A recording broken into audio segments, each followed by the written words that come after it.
The scorching afternoon sun beat down mercilessly on the bustling streets of Ouagadougou, the capital of Burkina Faso. Dust swirled in tiny tornadoes across the pavement as motorcycles weaved between colorful buses and vendors calling out their wares. President Ibrahim Traoré had just concluded an unannounced visit to École Primaire de la Paix, where he had spent 2 hours listening to children recite poems and watching them demonstrate their reading skills. These surprise visits had become his trademark, a way to stay connected to the pulse of his nation, to see beyond the polished reports and sanitized briefings that crossed his desk daily. His security detail waited patiently by the convoy of black SUVs, engines running, air conditioning humming against the oppressive heat. The president emerged from the school's modest entrance, his white shirt slightly wrinkled, his face bearing the satisfied expression of a man who had just witnessed genuine progress. The children's eager faces, their careful pronunciation of French words, their proud presentations of handmade crafts. These moments reminded him why he had chosen public service over the comfortable life his engineering degree could have afforded him. As Ibrahim walked toward his vehicle, adjusting his collar against the heat, something at the periphery of his vision made him pause.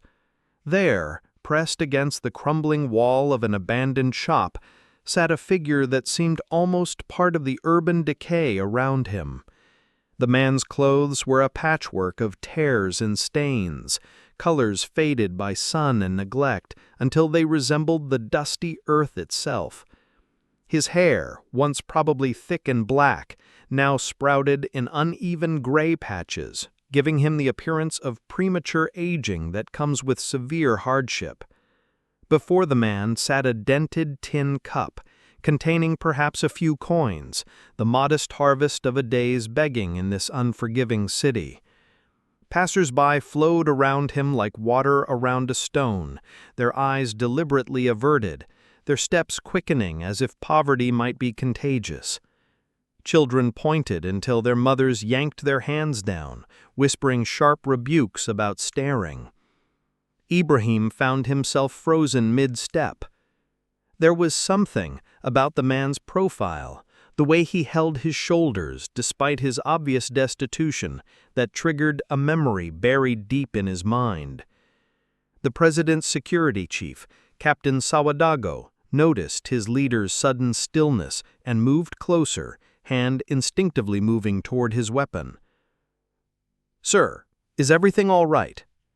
Ibrahim held up a hand, his brow furrowed in concentration. The man's face, those cheekbones, the shape of his nose, even gaunt and weathered as they were, where had he seen them before? "Wait here," Ibrahim said, his voice carrying the unmistakable authority that had helped him navigate the treacherous waters of West African politics. "All of you, stay with the vehicles." Captain Sawadago shifted nervously. "Mr. President, we haven't secured—" "I said wait here." The tone brooked no argument. Ibrahim approached slowly, his footsteps careful on the broken pavement. The closer he got, the more certain he became, and the more his heart began to race. The beggar looked up, squinting against the harsh sunlight, his eyes taking a moment to focus on the well-dressed figure approaching him. When recognition dawned, his cracked lips parted in disbelief, and his entire body seemed to tremble. "Ibrahim?" The voice was barely a whisper, hoarse from dehydration and disuse. "Ibrahim, is it really you?" The sound of his name, spoken with such desperate hope, hit Ibrahim like a physical blow. He knelt down, ignoring the dust that would stain his expensive trousers, and reached out to touch the man's shoulder. "Musa," he said, his own voice thick with emotion. "Musa Ouedraogo! My God, Musa! What happened to you?" Musa Ouedraogo. The name brought with it a flood of memories from their days at Lycée Technique de Ouagadougou, 30 years ago. Musa had been the brightest student in their class, the one teachers predicted would become a great doctor or engineer. He had been Ibrahim's closest friend, his study partner, his protector when bigger boys had tried to bully the serious, bookish Ibrahim who spent more time with textbooks than on the football field. Ibrahim remembered how Musa had shared his lunch when Ibrahim's family could afford to send him to school with only books and hope. He remembered Musa standing up to boys twice his size when they had mocked Ibrahim's second-hand uniform and worn-out shoes. Most of all, he remembered Musa's unwavering belief in him, his constant encouragement when Ibrahim had doubted his own abilities. "You're going to be somebody important one day," Musa had said during their final year as they sat under the old baobab tree that provided shade for the school courtyard. "I can see it in you. You have the heart of a leader." Ibrahim had laughed it off then, more focused on passing his exams than entertaining dreams of grandeur. But Musa had been insistent, almost prophetic in his certainty. Now, looking at his old friend's sunken cheeks and hollow eyes, Ibrahim felt a mixture of profound sadness and burning determination. This was not the story as it was supposed to unfold. Musa struggled to rise, his legs shaking with the effort. Years of sleeping on hard surfaces had taken their toll on his joints, and malnutrition had robbed him of the strength he had once possessed. Ibrahim quickly stood and offered his arm for support. "It really is you," Musa said, tears beginning to form in his eyes.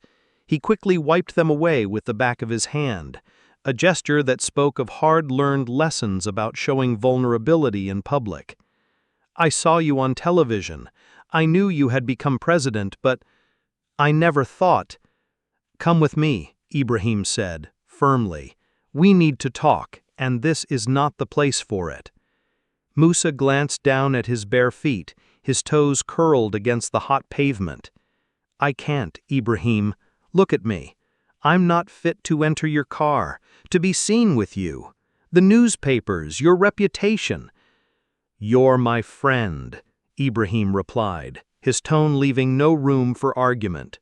The ride to the presidential residence passed in relative silence.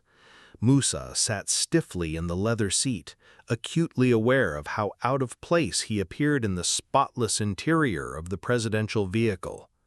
Ibrahim stole glances at his friend, noting the way Musa's hands trembled slightly, the careful way he breathed, as if each intake of air required effort.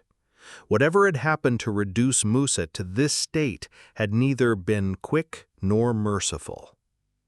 The Palais de l'Unité, Burkina Faso's presidential palace, sprawled across several acres of manicured grounds in the heart of Ouagadougou. Ibrahim had always been somewhat uncomfortable with its grandeur, preferring the modest office buildings where he conducted most of his daily business. But today, he was grateful for its privacy and the sanctuary it could provide for his friend. Within an hour, Musa had been shown to a guest suite, provided with toiletries and fresh clothes, and given the opportunity to shower and shave for the first time in months. When he emerged, the transformation was remarkable. Beneath the grime and neglect was still the handsome face Ibrahim remembered, though now marked by lines of suffering and premature aging. They dined together in Ibrahim's private quarters, a modest apartment within the palace complex that reflected the president's preference for simplicity over ceremony. Musa ate slowly, methodically, like a man who had learned not to trust that his next meal would come. Between bites, he kept glancing at Ibrahim as if to reassure himself that this wasn't an elaborate dream. "Now," Ibrahim said gently, once the meal was finished, and they sat with glasses of bisap juice. "Tell me what happened. You were always the smartest among us. I expected to find you running the Ministry of Education by now, not begging on street corners," Musa finished, his voice steady, but his eyes distant. It's a long story, Ibrahim. Not one I ever imagined telling, especially not to the president of Burkina Faso. Tell it to your friend, Musa. The president can wait. Musa set down his glass and began to speak, his voice growing stronger as the story unfolded. After lycée, I did well for myself. You know, I went to university in Abidjan, got my degree in education administration. I came back home full of dreams about transforming our education system, just like we used to talk about under that old baobab tree. For 15 years, I worked my way up from classroom teacher to assistant principal, finally becoming the director of École Secondaire de Bobo Dioulasso. I was proud of what we accomplished there. Our students were getting into universities, some even earning scholarships to study abroad. Ibrahim nodded, remembering their youthful conversations about reforming education in their country. Musa had always been passionate about ensuring that every Burkinabé child had access to quality learning. I used my savings to build a small house on the outskirts of the city. Nothing grand, just 3 rooms and a little garden where I could grow vegetables. It represented everything I had worked for: stability, respectability, a future. And then I met Stella. Musa's expression darkened as he continued. She was working as a secretary at the regional education office. Beautiful, well-dressed, always perfectly made up. She paid attention to me in a way that, well, I was 42 years old and had never been married. I thought I had found my missing piece. What was she like? Ibrahim asked, though he could already sense from Musa's tone that this part of the story would not end well. At first, everything seemed perfect. She was charming, intelligent, seemed to share my values and aspirations. We married after a year of courtship, a simple ceremony, but one that filled me with joy. I thought we would build a life together, maybe have children, grow old watching our grandchildren play in that little garden. Musa paused, staring into his glass as if the dark liquid might reveal different outcomes to his story. The problem started slowly. She became increasingly critical of everything: my clothes, my friends, our modest lifestyle. She wanted expensive things, designer clothes, jewelry I couldn't afford on a teacher's salary. When I suggested she was being materialistic, she would accuse me of not loving me enough to provide for her properly. Did you try to address these concerns? Of course. I took on extra tutoring work, taught evening classes for adult literacy programs. I was working 14-hour days, barely sleeping, all to earn extra money for things I couldn't understand why we needed. But it was never enough. She became distant, spending hours on her phone, going out with friends I never met, coming home later and later. Musa's hands had begun to shake slightly as he relived these memories.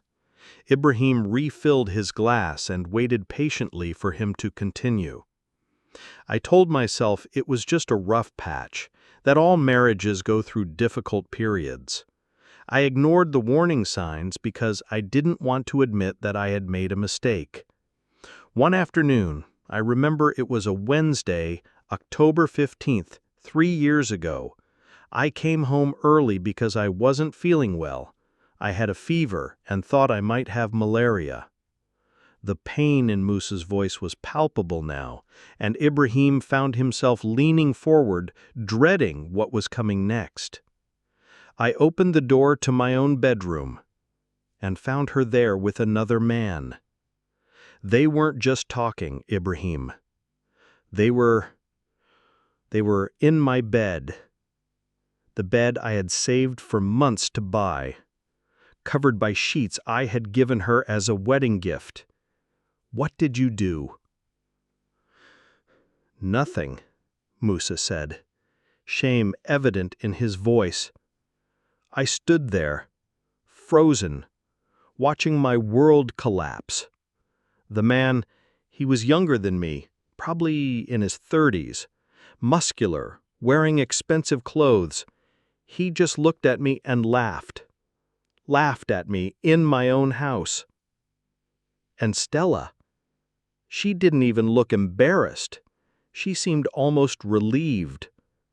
Musa stood up and walked to the window, looking out at the palace gardens as if seeking strength from the neat rows of flowering plants. She followed me outside and told me it was over.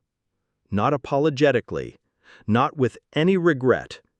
She was matter-of-fact, almost cold. She said she had been seeing this man. His name was Karim, and he owned several businesses in the city. She said she was in love with him, and that I needed to move out of the house so they could be together properly. Move out of the house you built? The house I built, yes. I refused, of course. I told her she could leave if she wanted to be with him, but the house was mine. I had the documents, the receipts for every bag of cement, every sheet of corrugated metal. But Stella, she was cleverer than I had given her credit for. Musa returned to his chair, his movements slow and deliberate, like those of a much older man. 2 weeks later, I was served with court papers. She was claiming that she had contributed to building the house, that we had built it together as a marital asset. She had somehow obtained falsified receipts showing that she had made payments for construction materials. She had witnesses, friends of hers who were willing to lie under oath. And she had something else. What? Karim had connections. His uncle was a prominent lawyer in Bobo Dioulasso. His cousin worked in the regional courthouse. When our case came before the judge, it was clear that the outcome had been predetermined.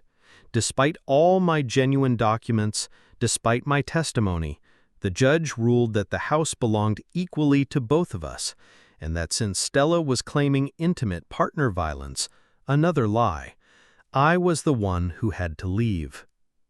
Ibrahim felt his jaw clench with anger. The corruption that plagued their judicial system was something he had been fighting since taking office, but hearing how it had destroyed his friend's life made it personal. What about your job? Surely your position as school director provided some stability. Musa's laugh was bitter. That was the next domino to fall. The scandal of the divorce, the accusations Stella had made, the whispers about my supposed violent behavior, it all became too much for the school board. They suggested I take a leave of absence while the situation resolved itself. The leave became permanent when they hired my replacement and informed me that my services were no longer required. They fired you based on false accusations? They fired me because association with controversy was bad for the school's reputation. It didn't matter that none of the accusations were true.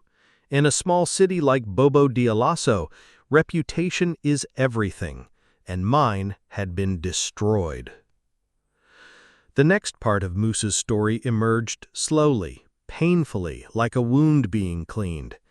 He described the rapid descent that followed, how every cent of his savings went to legal fees for lawyers who ultimately proved useless against a rigged system, how he was forced to take temporary lodging with a former colleague, sleeping on a floor mat and feeling his dignity erode with each passing day, how he eventually left, unable to bear the mixture of pity and discomfort in his friend's eyes. I thought I could find work in Ouagadougou. A big city, more opportunities, a chance to start fresh where people didn't know my story. But it's difficult to get hired without references, and my former employers weren't willing to provide them. I tried everything, teaching positions, administrative work, even manual labor, but I was overqualified for some jobs and underqualified for others, too proud for some work and not strong enough for the rest. How long were you on the streets? 18 months. The longest 18 months of my life. Do you know what it's like, Ibrahim, to go from being a respected educator to having people look through you as if you don't exist? To spend your days hoping for enough coins to buy a single meal? To sleep under bridges and in doorways, always watching for police who might arrest you for vagrancy or criminals who might rob you of the few possessions you have left? Ibrahim sat in silence, overwhelmed by the enormity of his friend's suffering. This man who had once shared his lunch, who had protected him from bullies, who had believed in him when no one else did, had been reduced to invisibility by a series of injustices and systemic failures. "I thought about ending it," Musa admitted quietly, "many times. There were nights when I would stand on the bridge over the Nakambe River and think about how easy it would be to just let go, to stop the pain and hunger and shame. The only thing that kept me from doing it was remembering something you said to me once back in school." "What did I say?" "You said that every story has more than one chapter, and that giving up in the middle meant never knowing how it might end. You were talking about a difficult exam we were preparing for, but those words came back to me in my darkest moments." Ibrahim felt tears welling up in his eyes. "Musa, I'm so sorry. If I had known, if there was any way I could have found you sooner. You found me when you were meant to find me. And now, I don't know what happens next." "Now," Ibrahim said, standing up with sudden determination, "your story changes. I promise you that." That night, Musa slept in comfort for the first time in nearly 2 years. Meanwhile, Ibrahim sat in his office long after his staff had gone home, making phone calls and sending messages, putting wheels in motion that would transform his friend's life. The boy who had once shared his lunch was about to return that kindness multiplied 1,000-fold. The next morning brought new hope. Musa awoke to the smell of fresh bread and perfectly seasoned eggs, accompanied by strong coffee and fresh fruit. When he emerged from his room, he found Ibrahim waiting for him in the garden, dressed casually but with an energy that suggested significant plans were in motion. "First," Ibrahim announced, "you're going to see Dr. Konate, the best physician in the country. We need to make sure you're healthy and address any medical issues that might have developed during your time on the streets." The medical examination revealed what Ibrahim had suspected: malnutrition, several vitamin deficiencies, early signs of liver problems from drinking contaminated water, and a persistent cough that suggested respiratory issues. Dr. Konate prescribed medications and a careful diet plan to restore Musa's health gradually. "Second," Ibrahim continued as they left the clinic, "there's something I want to show you." They drove to a quiet neighborhood on the outskirts of Ouagadougou, where new developments were sprouting as the city expanded. Ibrahim's vehicle stopped in front of a modest but well-built house painted in cream and brown, with a small front garden already planted with flowering shrubs and a mango tree that would provide shade in the coming years. "It's beautiful," Musa said, stepping out of the car. "Whose house is it?" Ibrahim handed him a set of keys and a folder containing legal documents. "It's yours, fully paid for, with clear title in your name. No one can ever take it from you." Musa stared at the keys as if they might disappear. "Ibrahim, this is too much. I can't accept." "You can and you will," Ibrahim replied firmly. "Do you remember what you told me when I was struggling with mathematics in our final year? You said that friends don't keep score, they just help each other succeed. Well, my friend, it's my turn to help you succeed." The house tour revealed 3 bedrooms, a comfortable living area, a modern kitchen, and even a small study lined with empty bookshelves waiting to be filled. It was modest by middle-class standards, but to Musa it felt like a palace. "There's more," Ibrahim said, enjoying his friend's amazement. I've purchased the building next to Lycée Sainte-Marie, about 10 minutes from here. It's going to become the Musa Educational Supply Center, a bookshop and school supply store. You'll run it, and I'll cover all startup costs and the first year's operating expenses." A bookshop! Musa's eyes lit up with genuine excitement for the first time since Ibrahim had found him. "I remember how passionate you were about education, how you believed that access to books and learning materials could transform lives. Now you'll have the chance to make that belief a reality." Over the following weeks, Musa threw himself into preparing his new business with the dedication that had once made him an outstanding educator. He researched suppliers, designed the store layout, and created inventory systems that would ensure students could find exactly what they needed. The shop would carry everything from basic notebooks and pencils to advanced textbooks and educational games. Word spread quickly through the neighborhood that the new shop owner was not just a businessman, but a former educator who genuinely cared about student success. Parents began bringing their children to meet Musa, who would spend time helping them choose appropriate materials and offering study tips. "Remember," he told a young girl struggling with reading comprehension, "the words on the page are just the beginning. The real magic happens when you understand what they mean and how they connect to your own life." One Saturday afternoon, as Musa arranged a display of mathematics textbooks, he heard a familiar voice behind him. "Excuse me, do you still serve customers who can't pay immediately?" He turned around and nearly dropped the book he was holding. Standing in the doorway was Stella, though she bore little resemblance to the woman who had destroyed his previous life. Her once perfect hair was now unkempt, her expensive clothes replaced by a faded dress and worn shoes. A small suitcase sat at her feet. "Hello, Stella," Musa said calmly, setting the book down carefully. "What brings you here?" "She heard about your store," she said, not meeting her eyes. "People are saying you've done well for yourself." "I'm getting by," he replied neutrally. "What can I help you with?"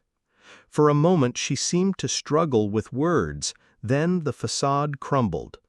"Musa, I need help. Karim, he left me. He took everything, the house, the money, even the jewelry he had given me.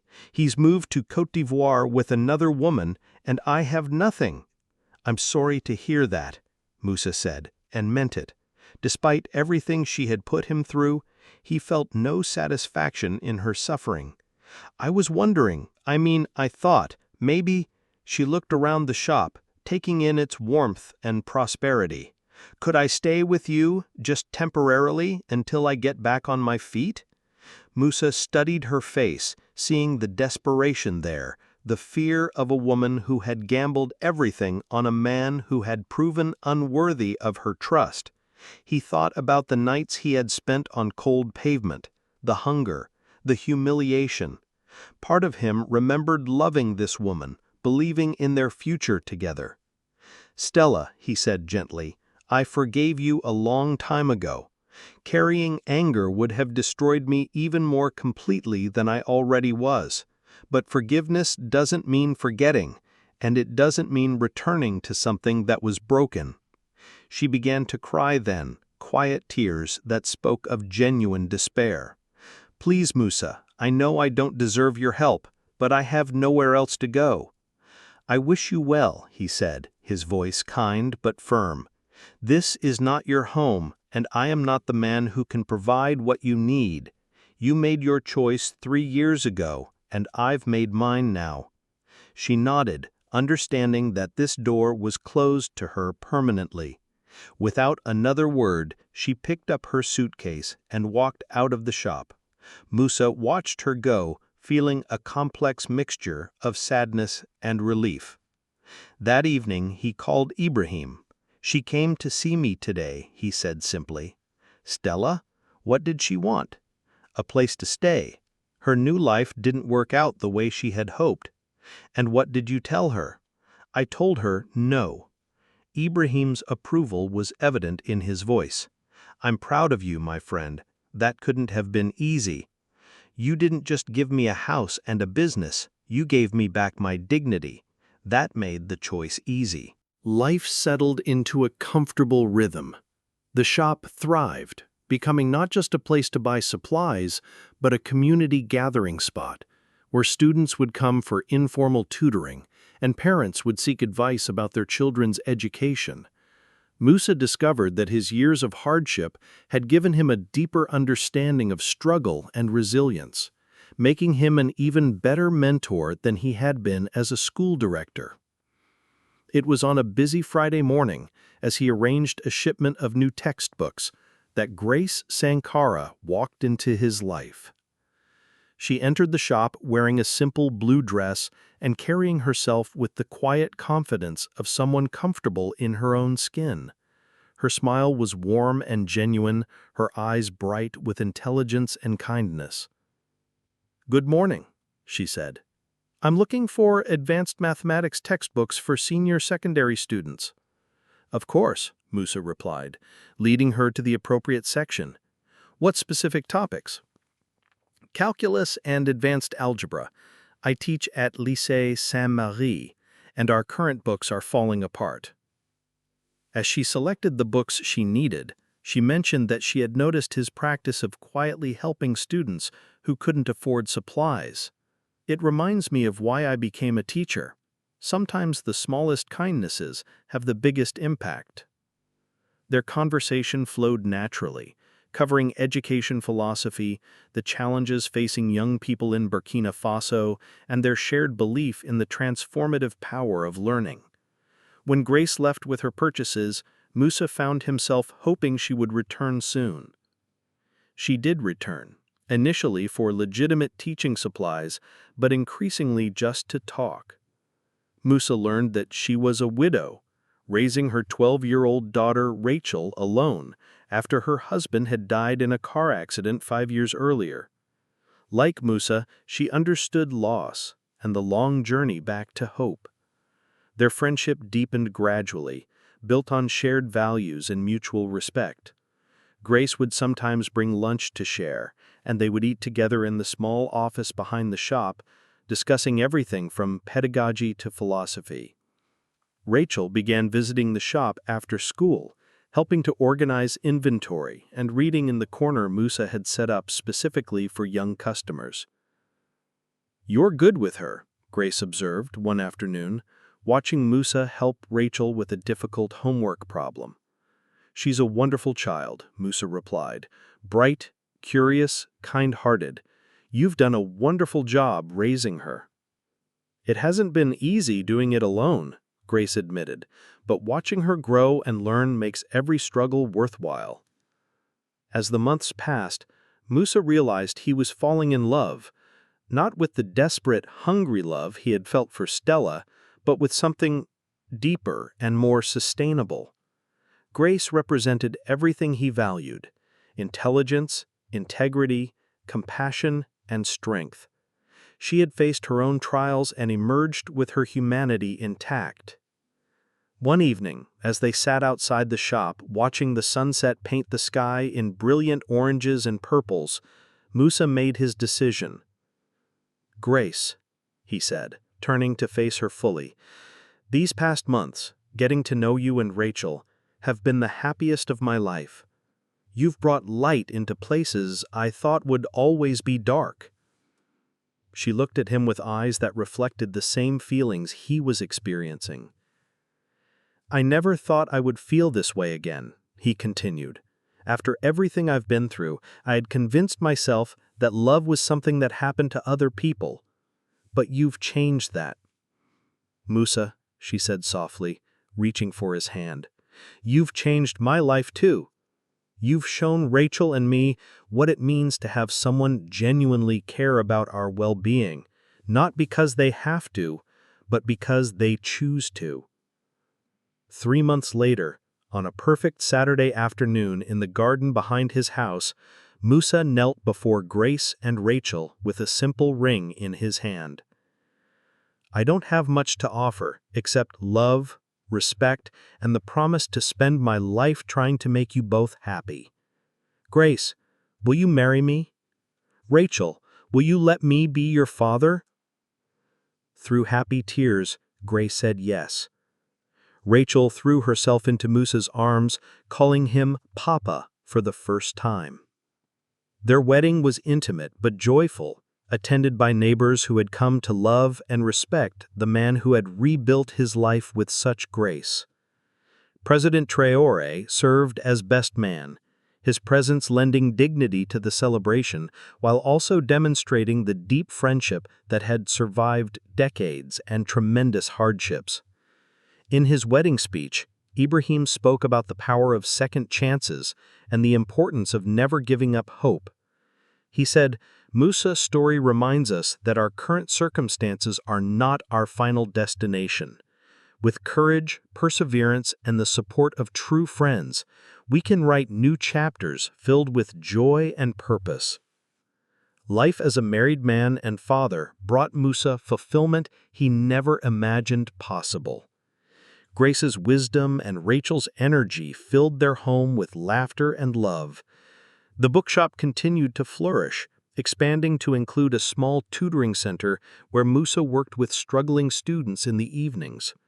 Inspired by his own journey from destitution to stability, Musa established the Second Chance Foundation, dedicated to helping men who had lost everything rebuild their lives.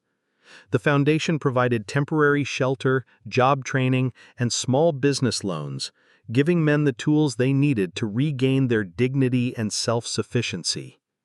"I was once where you are now," Musa told the first group of men who came through the program. "I know the shame, the despair, the feeling that your life is over. But I'm living proof that new beginnings are possible no matter how far you've fallen." The foundation's success attracted national attention. Musa was invited to speak at conferences and universities, sharing his story of redemption and resilience. His message was simple but powerful. Setbacks are not endpoints, and with the right support and determination, anyone can rebuild their life. Meanwhile, across town, Stella struggled in a small apartment, working as a waitress in a restaurant that barely paid enough to cover her rent. The man who had convinced her to betray her marriage had indeed abandoned her, leaving her with debts and a reputation that made it difficult to find better employment. Sometimes she would see coverage of Musa's successes on television or in newspapers. The interviews, the awards, the happy family photos with Grace and Rachel, each one was a reminder of what she had thrown away. The man she had considered beneath her notice had become someone remarkable, while she had become exactly what she had feared most: ordinary and struggling. She had tried to contact him multiple times, but Musa never responded. Once she had gone to his shop, only to find it closed for a family vacation. The photo in the window showed Musa, Grace, and Rachel on a beach, all three of them laughing at something just outside the frame. It was the kind of natural, unguarded joy that Stella realized she had never experienced, even during her most materially comfortable periods. On the first anniversary of the Second Chance Foundation, President Traoré presented Musa with the National Service Medal, the highest honor Burkina Faso could bestow on a civilian. The ceremony took place in the same palace where Ibrahim had first brought his friend after finding him on the street. This award recognizes not just your service to others, but your embodiment of the values we hope to see throughout our nation: resilience, compassion, and the belief that every person has infinite worth. In his acceptance speech, Musa reflected on the journey that had brought him to this moment. 3 years ago, I was prepared to die on the streets of this city. I had lost everything I thought defined me: my job, my home, my reputation, my hope. But I learned that those external things, while important, are not what make us who we are. He looked out at the audience, which included dozens of men who had graduated from his foundation's program, along with their families and supporters. What makes us who we are is how we respond to adversity, how we treat others, and whether we choose to let our pain make us bitter or compassionate. I chose compassion, and it led me to a life richer than any I could have imagined. That night, as Musa sat on his porch with Grace and Rachel, looking up at the star-filled sky, he marveled at the unexpected turns his life had taken. The boy who had once shared his lunch with a friend in need had grown up to become a man whose simple act of recognizing that friend had changed both their lives immeasurably. "Do you ever wonder what would have happened if Ibrahim hadn't recognized you that day?" Grace asked quietly. Musa considered the question. He said, "I try not to think about it, but I believe that somehow, some way, things would have worked out. Maybe not exactly like this, but I've learned that the universe has a way of providing what we need when we need it most, often in forms we don't expect." Rachel, now 13 and wise beyond her years, looked up from her homework. "Papa, will you tell that story at my school next week? The one about how you and President Ibrahim met when you were children?" Musa smiled, ruffling her hair affectionately. "Which part of the story do you want me to tell?" "All of it," she said firmly. "All of it." As the stars wheeled overhead and the night breeze carried the scent of jasmine from Grace's garden, Musa reflected on the truth his daughter had spoken.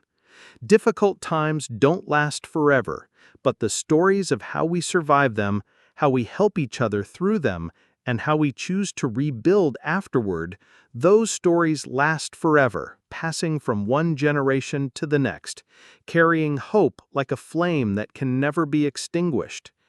The beggar who had once sat against a cracked wall, invisible to the passing world, had become a beacon of hope for countless others. His story continued to spread, touching lives and changing perspectives, proving that redemption is always possible and that the most profound transformations often begin with the simple act of one person recognizing the humanity in another. In the end, Musa's greatest wealth was not the house Ibrahim had given him, nor the successful business he had built, not even the loving family he had found. It was the knowledge that his life had meaning beyond his own happiness, that his story of survival and redemption had become a source of hope for others facing their own dark moments. 5 years after that fateful afternoon when Ibrahim had found him on the street, Musa stood before the largest audience he had ever addressed. The National Youth Conference filled the Palais des Sports with over 5,000 young people from across West Africa. As he walked to the podium, adjusting the microphone with hands that no longer trembled from malnutrition or fear, he could see Ibrahim in the front row beaming with pride. "My name is Musa Ouedraogo," he began, his voice carrying clearly through the vast space. "5 years ago, I was a man who lost everything, not because I was lazy, not because I was foolish, but because I trusted the wrong person and lived in a system that failed to protect the innocent." He paused, letting his eyes sweep across the sea of young faces before him. Many were the age he had been when he first met Ibrahim, full of dreams and uncertainty about their futures. "I was a respected educator, a homeowner, a married man with what I thought was a secure future. But betrayal, corruption, and injustice stripped all of that away from me. I found myself homeless, jobless, hopeless, sleeping under bridges and begging for coins just to survive another day." The audience was completely silent now, every person hanging on his words. "I wanted to die. There were nights when I stood on the edge of bridges wondering if anyone would even notice if I disappeared. But something kept me alive. The memory of friendship, the echo of words spoken by someone who believed in me when I couldn't believe in myself." Musa's voice grew stronger, more passionate as he continued.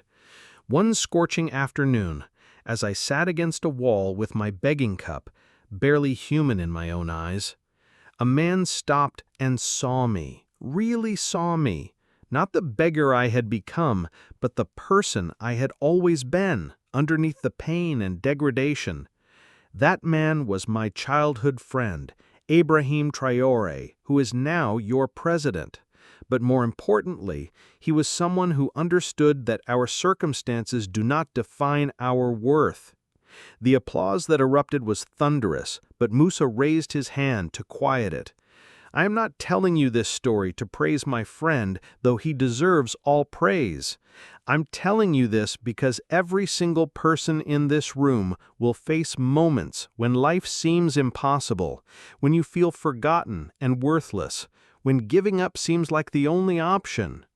In those moments, remember this: your story is not finished. Your current chapter is not your final chapter. He looked directly into the cameras that were broadcasting the speech across the continent. To the young woman who thinks she's not smart enough to pursue her dreams, you are wrong. To the young man who believes his family's poverty means he can never succeed, you are wrong. To everyone who has been told they are not enough, will never be enough, can never overcome their circumstances, you are all wrong.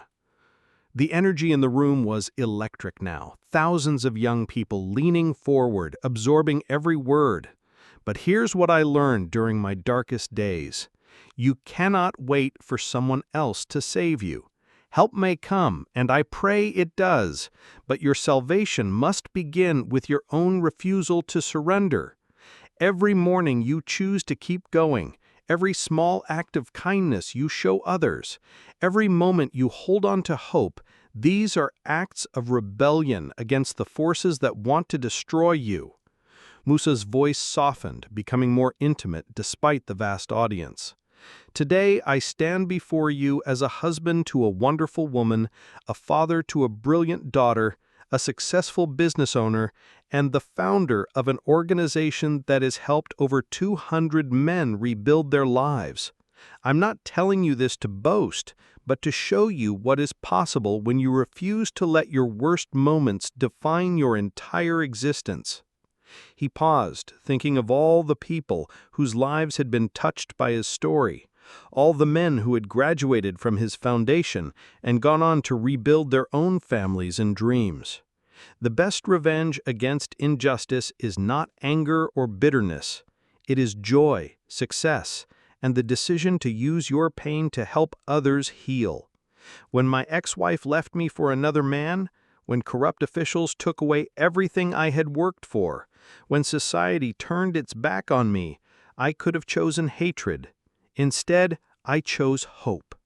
And that choice made all the difference. As he concluded his speech, the standing ovation lasted for many minutes. But what moved Musa most were the faces he could see in the crowd. Young people with tears in their eyes, others with expressions of newfound determination, all of them processing the idea that their current struggles were not permanent conditions, but temporary challenges to overcome. After the conference, Musa was surrounded by young people wanting to share their own stories, to ask for advice, to simply touch the hand of someone who had proven that transformation was possible. A young woman told him about leaving an abusive relationship and struggling to support her children alone. A young man spoke of being rejected from university 3 times, but refusing to give up on his dream of becoming a doctor. Each story reminded Musa of why his own suffering had been necessary. It had prepared him to offer genuine understanding and hope to others facing similar battles. That evening, back at home, the family gathered for dinner as they did every night. Grace had prepared Rachel's favorite meal to celebrate her father's successful speech, and the conversation was full of laughter and pride. "The girl who asked about starting her own business," Rachel said excitedly.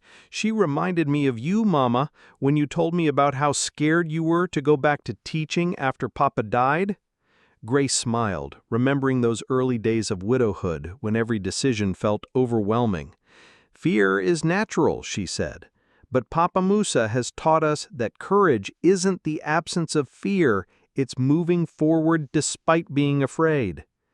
"Speaking of moving forward," Musa said, setting down his fork with a slight smile, "I have some news to share with you both." Grace and Rachel looked at him expectantly. "President Abraham has offered me a position as Minister of Social Development. He wants me to oversee programs for poverty reduction, adult education, and social services throughout the country." The silence that followed was filled with surprise and excitement. "Papa, that's incredible," Rachel exclaimed. "You'll be able to help so many more people." Grace reached across the table to take his hand. "What did you tell him?"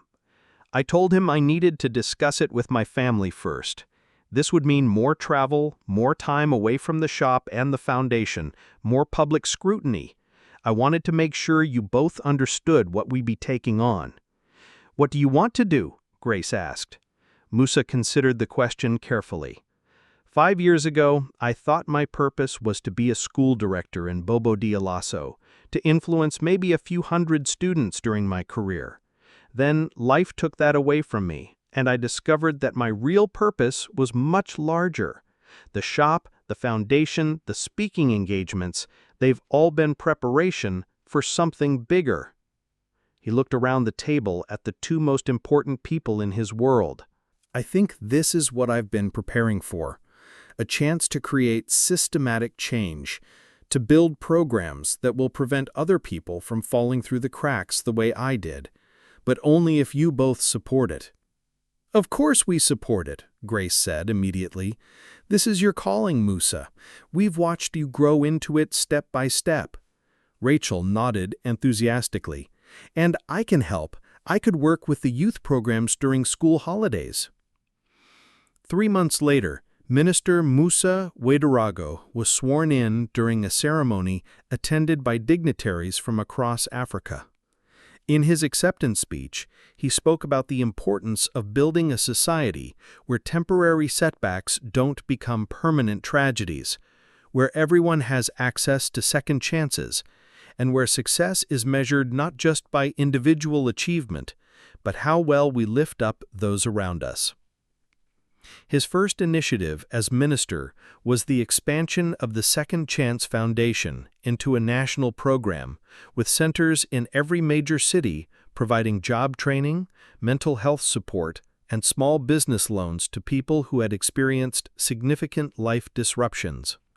The program served not just men who had lost everything, as the original foundation had, but women fleeing domestic violence, young people aging out of foster care, former prisoners trying to reintegrate into society, and anyone else who needed help rebuilding their lives. The second initiative was more personal. Musa established a scholarship program for students whose families couldn't afford secondary school fees, ensuring that poverty would not prevent bright young minds from accessing education. The first recipient was a girl from his old neighborhood whose mother worked as a street vendor to support her 3 children. "Education saved my life," Musa told the scholarship recipients during their first meeting.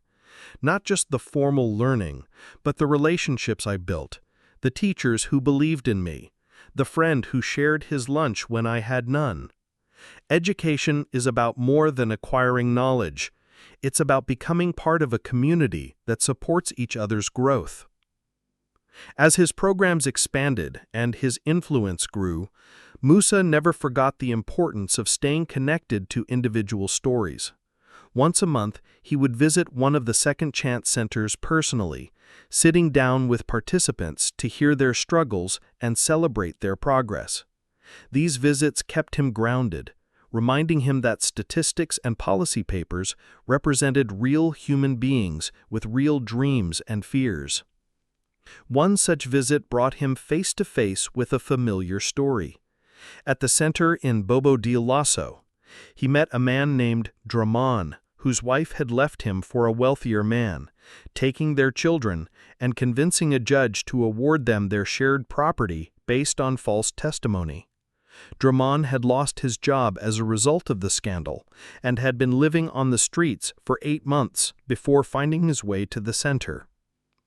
I keep thinking it's my fault somehow, that I should have seen the signs, should have been a better husband, should have fought harder to keep my family together. Dramon, betrayal is not a reflection of your worth as a person. It's a choice someone else made, and you cannot control other people's choices. What you can control is how you respond, how you rebuild, and what you choose to become because of this experience. But how do I stop the anger? Dramon asked.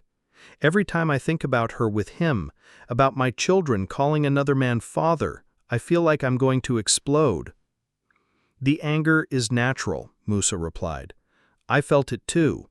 But I learned that anger is like carrying hot coals with the intention of throwing them at someone else. You're the one who gets burned. Forgiveness isn't for their benefit, it's for yours.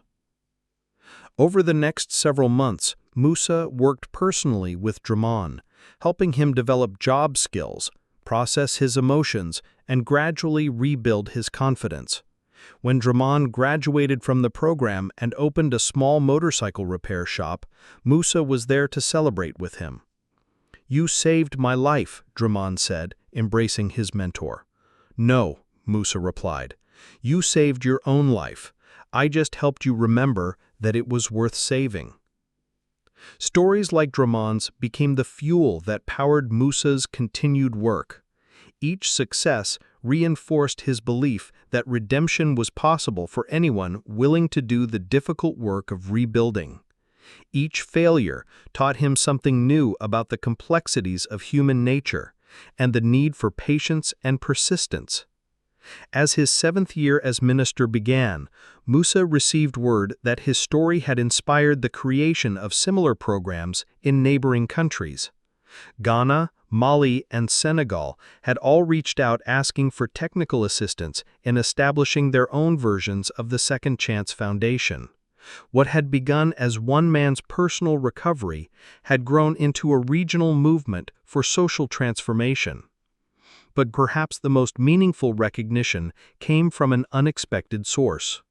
Rachel, now 20 years old and studying social work at the University of Ouagadougou, had written her senior thesis on community-based approaches to poverty reduction.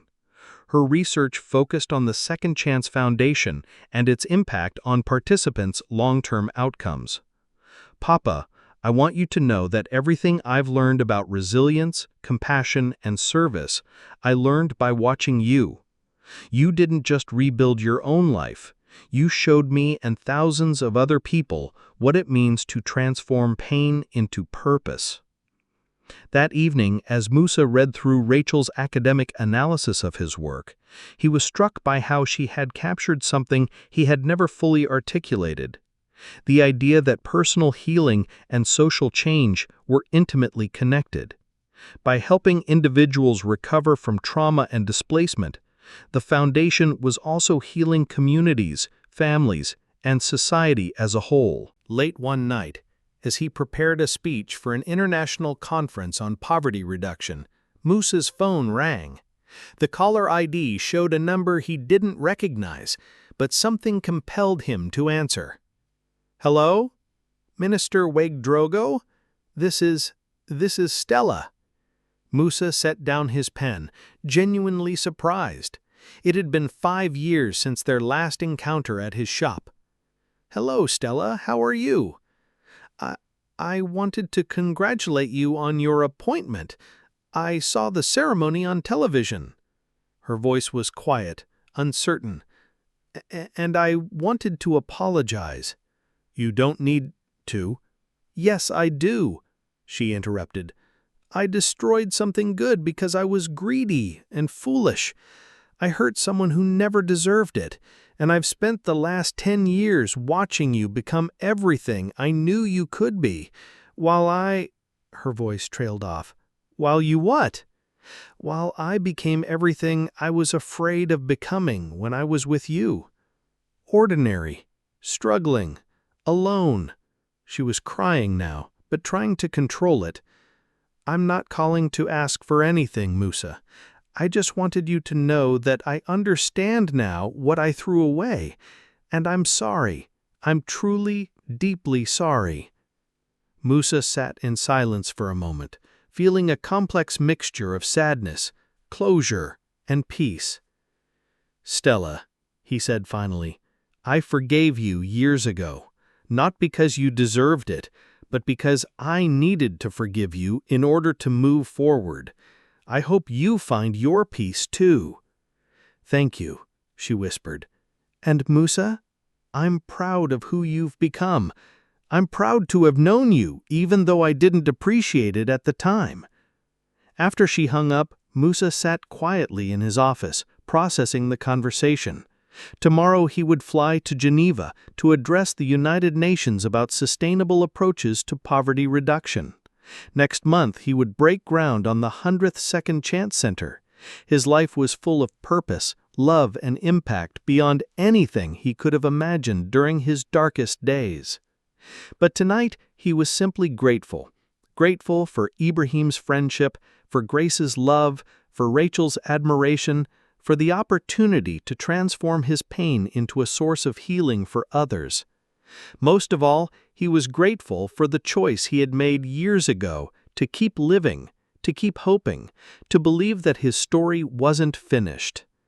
The beggar who had once sat invisible against a cracked wall had become a voice for the voiceless, a bridge for the broken, a testament to the incredible resilience of the human spirit. His story continued to ripple outward, touching lives in ways he would never fully know, proving that sometimes the most profound changes begin with the simplest act of recognizing someone's humanity. As Musa finally turned off his office light and headed home to his family, he carried with him the knowledge that every person he had helped rebuild their life would go on to help others, creating an endless chain of redemption and hope that would outlast his own lifetime. The road back from despair was never easy, but it was always possible. And that truth, lived out in thousands of individual stories of recovery and renewal, was perhaps the greatest gift Musa could offer to a world that sometimes seemed determined to crush the spirits of its most vulnerable children. In the end, his greatest victory was not personal success, but the multiplication of hope. The knowledge that his suffering had meaning because it had become the foundation for preventing and healing the suffering of others. The boy who had once shared his lunch with a friend had grown into a man who shared his story with the world, and in doing so had helped countless others discover that they too could write new chapters filled with dignity, purpose, and joy.